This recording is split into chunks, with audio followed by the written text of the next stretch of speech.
High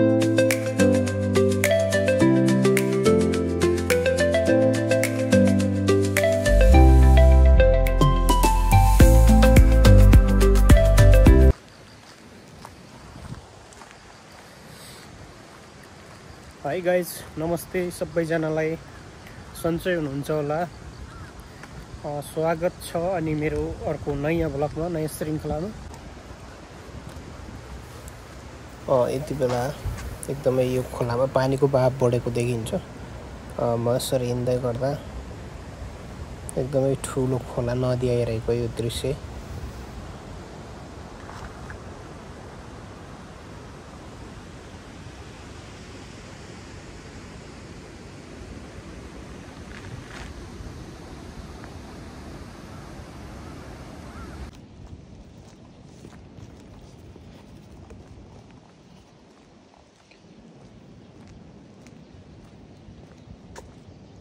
कोरियामा अहिले भनेको धान पाकेर पनि भित्रिनुको लागि तयार भइसकेको छ।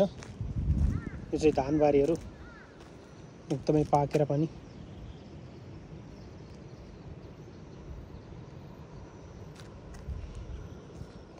रेडी भइसकेको छ। सायद यतातिर पनि छ।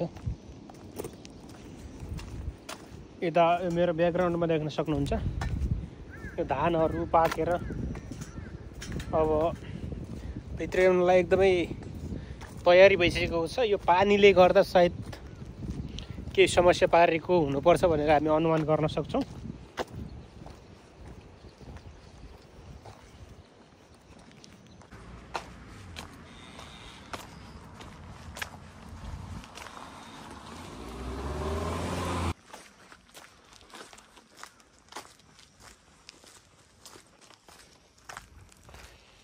अहिले कोरियामा मौसम भनेको हल्का शीतल शीतल हुन थालेको छ। पहिलेको तुलनामा पहिले एकदमै गर्मी हुन्थ्यो भने अहिले हल्का शीतल हुन थालेको छ। अब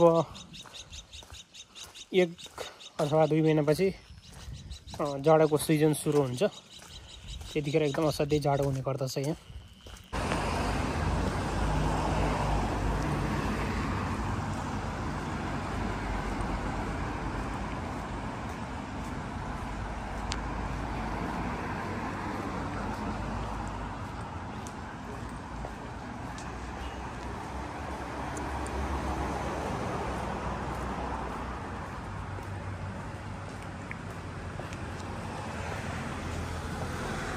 म चाहिँ एउटा अहिले कोरियाको स्थानीय बजारमा हिँडिरहेको छु। एकदमै सफा सुन्दर अनि हरियाली भएको यहाँ चाहिँ बजार देख्न सकिन्छ। एकदमै सुन्दर सफा छ। यस्तो फुलहरू पनि लगाइएको दृश्य देख्न सकिन्छ।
म चाहिँ अहिले एउटा यो पार्कमा हिँडिरहेको छु। अहिले भनेको कोरियामा मौसम हल्का चिसो चिसो हुन थालेको छ। अब केही समयपछि एकदमै चिसो हुनेछ, हल्का चिसो चिसो मौसम भइरहेको छ। यो चाहिँ यो पार्कको दृश्य हो। अब बोट बिरुवाहरू पनि, यो फुलहरूका पातहरू पनि यस्तो एकदमै सुन्दर देखिन थाल्छन्।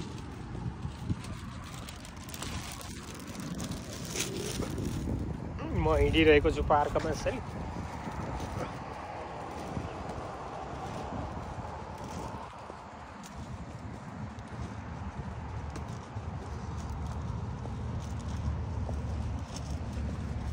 अब कोरियामा भनेको केही समयपछि पातहरू एकदमै सुन्दर देखिन थाल्छन्, एकदमै राता राता भइरहेका छन्।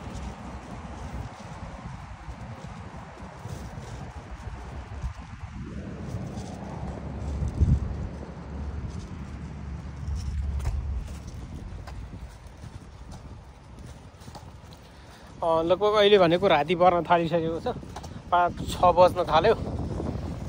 आज छुट्टीको दिन यसो म पार्कतिर घुम्दै थिएँ। अब घुमेर म पनि रुममा जाने तयारी गर्दैछु। यो चाहिँ पार्कमा